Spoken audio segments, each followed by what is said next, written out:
Welcome to EPG Pathshala. We are discussing today the course on social policy, and the specific module under discussion is social risk management. My name is Sohini Sengupta and I am a faculty, the School of Social Work at the Tata Institute of Social Sciences in Mumbai. Let's look at the objectives of this module. One of the conceptual frameworks of social protection is social risk management. You were introduced to this topic in the previous module on social protection. The social risk management framework is attributed to the World Bank. What it aims to do is to create cost-effective instruments in hedging the risks that vulnerable communities are exposed to.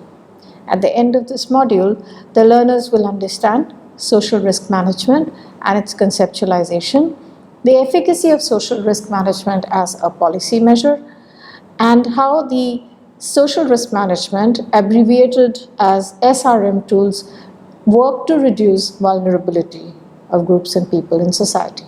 Now, what are the assumptions that underlie social risk management? There is an increasing sense that today we live in a world that comprises of a variety of risks.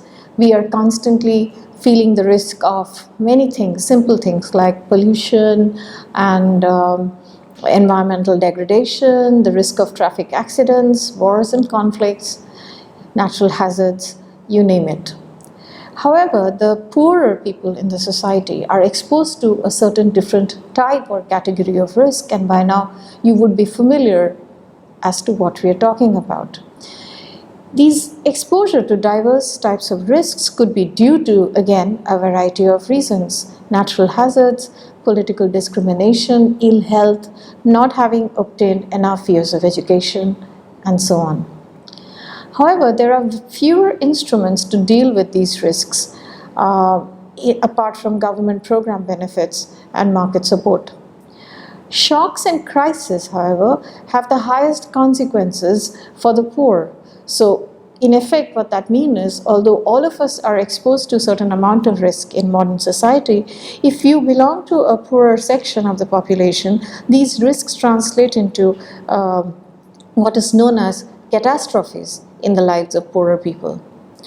It is also believed by the SRM framers that poor people tend to be risk averse, and then they tend to avoid activities that would lead to higher economic returns in the market, essentially because they are always worried about the different kinds of risks that they face all the time and what these risks would do to them. Now, if these are the assumptions of SRM, then how do we create instruments to deal with risks that poorer people face in the society? Under SRM framework, the sources and forms of risks are important. The framework talks about two different kinds of risks: idiosyncratic risks as against covariant risks. Idiosyncratic risks are essentially related to informal or market-based risks, whereas covariant risks require government involvement. This is essentially because idiosyncratic risks are things that happen to individuals or persons, basically one-off type of incidents, but not something that necessarily affects larger groups or population. As against covariant risks, which could be something, say for example, like an epidemic, which affects a larger group or group of population, like an entire community or a neighborhood or a city or a village. Covariant risks, therefore, requires government involvement. Now, what are the strategies that SRM talks about? They're similar to social protection instruments. However, the classification and the terminologies used in SRM are slightly different. You should be familiar with these terminologies because in present-day policy-making context, quite a lot of international funders as well as local policymakers tend to use instruments such as SRM while assessing the risks to which poorer communities are exposed to. So the different types of insurance under the SRM strategies can be classified as risk reduction mechanisms, risk mitigation mechanisms, and risk coping mechanisms. These are the three main institutional arrangements for dealing with risks, are exactly the same as social protection, which are Risks can be managed by depending upon informal structures of networks of cooperation like family, kinship, etc. It could be purchased from the market, or it could be provided free of cost by governments, or in other words, publicly provided. Illustrations. For example, in the context of Africa, the main source of covariant risk includes HIV/AIDS, war and conflict, seasonal variability of incomes, volatility of food prices, drought, and other types of macroeconomic shock. Now, these are the types of shocks which affect large numbers of people, and it is impossible for individuals to deal with these shocks based on informal networks of support. Idiosyncratic risks, however, on the other hand, could include illnesses or death of the adult male member of the family, breakdown of families, etc. Access to market-based mechanisms such as savings and insurance programs, according to SRM policymakers, can mitigate some effects of the risks which are seasonal or covariant. Risks may also emerge from natural hazards, for example, floods or earthquakes, or human activities such as economic policies leading to high inflation of food prices. Uncorrelated or idiosyncratic risks and correlated or covariant risks have low frequency but severe catastrophic or welfare effects, or high frequency with low welfare effects. What that essentially means is some types of risks may occur infrequently, but their effects could be tremendously hard on poorer people. Other types of risks which happen quite frequently, like illnesses and other types of idiosyncratic risks, may have lower welfare effect on population. But in real life, there is a combination of the two kinds of risks that people face, which means a large number of episodes of idiosyncratic risks might lead to a huge deficit in welfare for the individuals or groups concerned. SRM strategies are divided into three paths: prevention, mitigation, and coping. Prevention, essentially, as the name suggests, is meant to be implemented before a risk occurs. That reduces the probability of adverse risks affecting individuals concerned.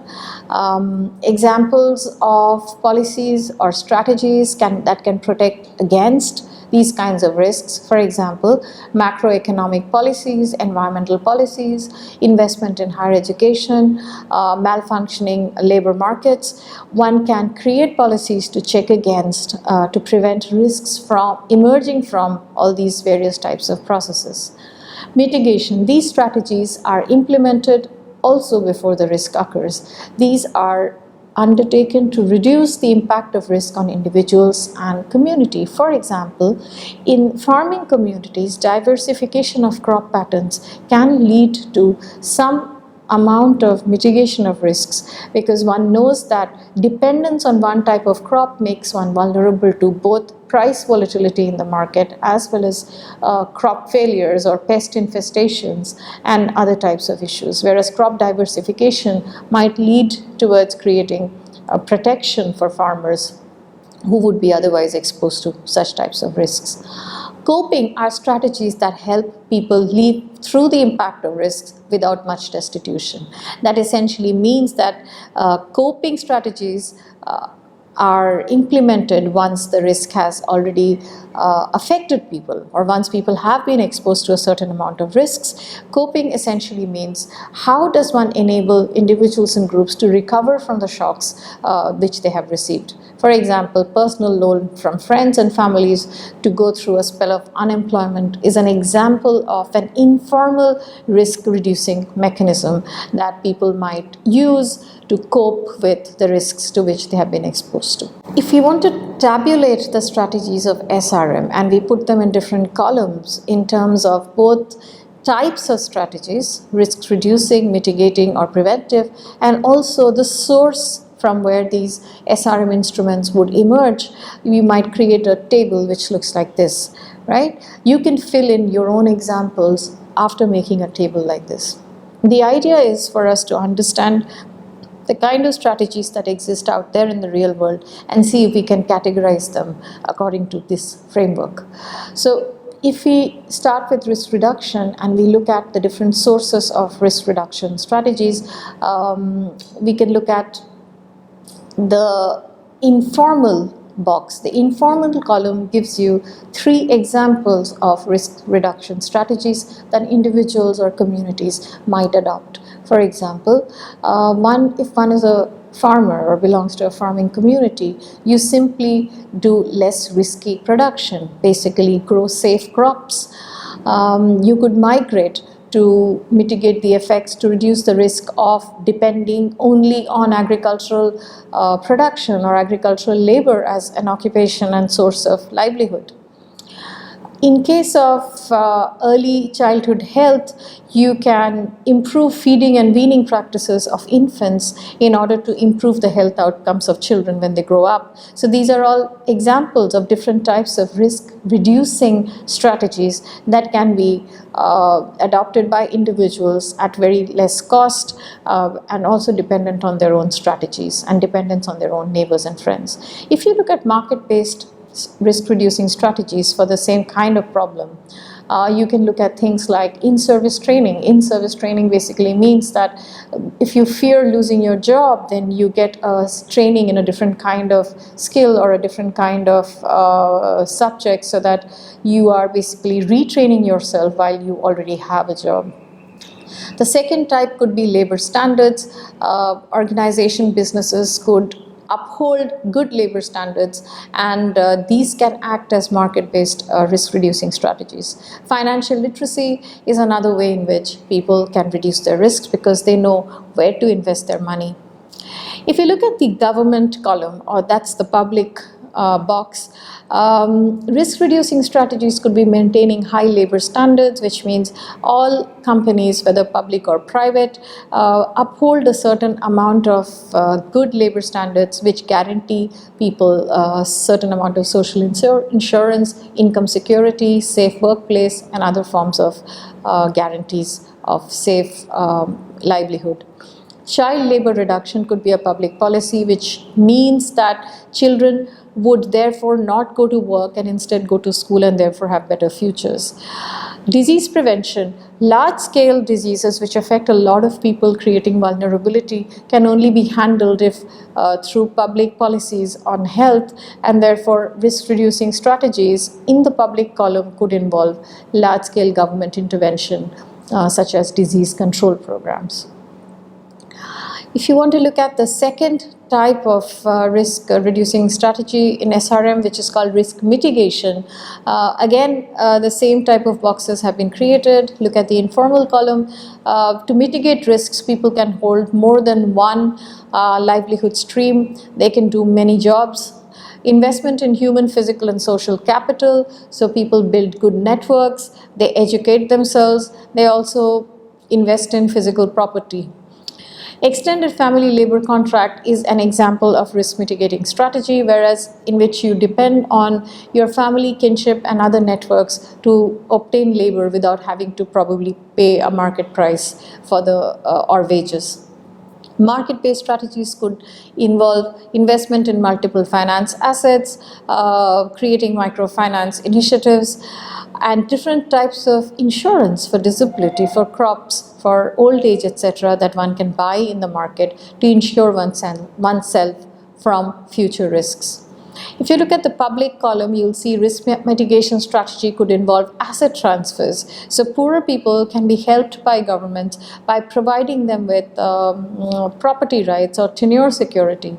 Mandated insurance for disability, old age, and sickness. Non-contributory pensions can be created by the government to secure people from these kinds of risks. Protection of property rights for women is an example of a public initiative which mitigates risks that women might face in case of widowhood or abandonment or desertion or death of the adult male earner in the family. Risk coping mechanisms in the informal column, basically it's interesting that the strategies that you see in the informal column are exactly the type of strategies that you will find people adopting in the real world, such as selling of real assets in times of need, or sending children off to work, or depending on intra-community charity. In fact, it is the inadequacy of these coping mechanisms that allows the government to come in and fill in the gap wherever that has arisen historically. If you want to look at market-based strategies, selling financial assets, borrowing from banks, basically getting into debt could be one way in which people cope with the risks to which they have succumbed. Public interventions could be something like a disaster relief that is provided by governments when large communities are affected by natural hazards. Conditional or unconditional transfers in cash and kind made to people in need. Organizing public work programs and subsidizing various types of goods and services are also examples of SRM strategies which fall within the box of risk coping mechanisms. A key concept in SRM is the notion of vulnerability. Vulnerability is slightly different from poverty. It essentially implies a high level of probability of not only being poor but remaining poor for a really long period of time. It also incorporates within its understanding the idea that various people who are usually counted as non-poor can also become poor over a period of time because of the variety of risks to which they are exposed. Vulnerability refers to household ability or inability to smooth consumption when faced with income volatility, which essentially means that these are households that would be unable to mitigate or cope with the risks if their income sources are insecure or fluctuate over a period of time. Based on gaps in access to an efficiency of risk management instruments available to the poor, the notion of vulnerability takes a different shape, because it's also the highly vulnerable people are also those to whom social security provisions or social protection mechanisms, transfers in cash and kind are not reaching properly. The inability to obtain these transfers also make people vulnerable. There's a risk vulnerability assessment methodology which the World Bank and the SRM policy framers have created, which can enable organizations or groups or societies to understand, to map the extent to which groups and communities face the risks and to what extent are they vulnerable. Some of the key questions that are asked in risk vulnerability assessments include: what are the main sources of vulnerability to poverty? What kind of shocks cause the largest damage? Comparing these risks to the available public intervention aimed at managing the social risks, the idea is to understand if certain types of risks are already present in society, and if certain groups of people are already vulnerable to those risks, then try and map these against the public interventions that exist to address these risks, and see whether gaps in terms of access, affordability, reach, etc. exists between the two of these things. Listing out the policy gaps, that is the list of interventions required to address the vulnerability and manage the risk, using different institutions and arrangements for the same. So basically the kind of tables that we showed in the previous slides, these are the kind of matrices that are created to sort of map out the main sources of vulnerability, the different types of population who are at risks, the type of risks these are, and the kind of public interventions that exist, in order to understand whether there are enough strategies existing to deal with these vulnerabilities and the extent to which these strategies are being successful in dealing with them. Some of the criticisms of SRM include that it lacks an analytical structure that is required to assess a combination of risks and their impact. Some risks have impact that are irreversible, therefore making risk management following the occurrence of risk very difficult. Take, for example, something like an epidemic, which might lead to a large number of population simply dying and making it very difficult to create risk management strategies, because the population, the vulnerable population in focus no longer exists. The SRM framework does not include strategies that do not reduce the probability of risk but mitigates the effects of shocks that result from such risks. This is a big criticism. According to this view, one needs to assess the extent to which these risks can be managed in the first place. It's not enough to deal with it once these have happened. So the lack of preparedness part of it in this framework, which means the inability to anticipate or the lack of commitment to create strategies to deal with the situation till something have happened to people, makes this strategy, which is post facto, may not be effective in reducing vulnerability. Some of the key terms in the SRM framework, such as risk, shock, effects, and impacts, are not elaborated or well defined. If these terms are not elaborated or well defined, the trouble is that one may not be able to use these as operational definitions to create measures that are countable. And if you are unable to do that, it would be difficult to understand the extent to which risks exist and map them or match them with public interventions and measure the extent to which public interventions or informal mechanisms or market-based mechanisms are working or not working in a particular society. The SRM framework does not acknowledge normative concepts as social minimum standards or that social protection was a fundamental right of all citizens. This by far is one of the more broader or philosophical disagreements with a strategy which is highly instrumental in the sense that it kicks into action only when something happens to people, and it has nothing to say about the responsibility of states or legal entitlements of citizens or the broader philosophy and the need to create redistribution or justice.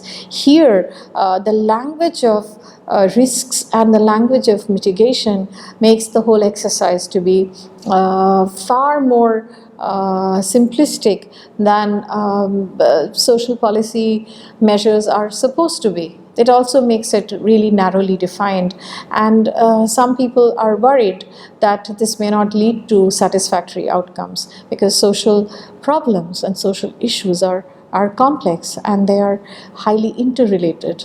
Targeting and dealing with some amount of risk does not necessarily do away with the larger instabilities or insecurities that communities and nations might experience.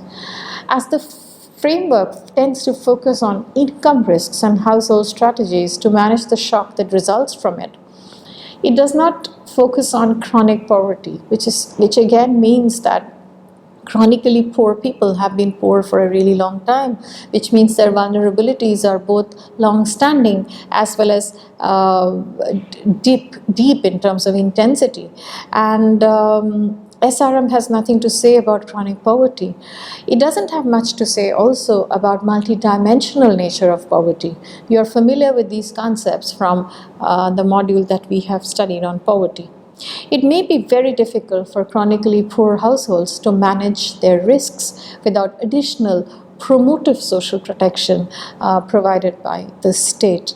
Therefore, while poor people may appear to be coping with the risks through informal arrangement, that is not necessarily always the most satisfactory in terms of social policy outcomes, provided one bases one's decisions on broader normative goals and not on narrow understanding of risk and mitigation. With this, we come to an end on the module on social risk management.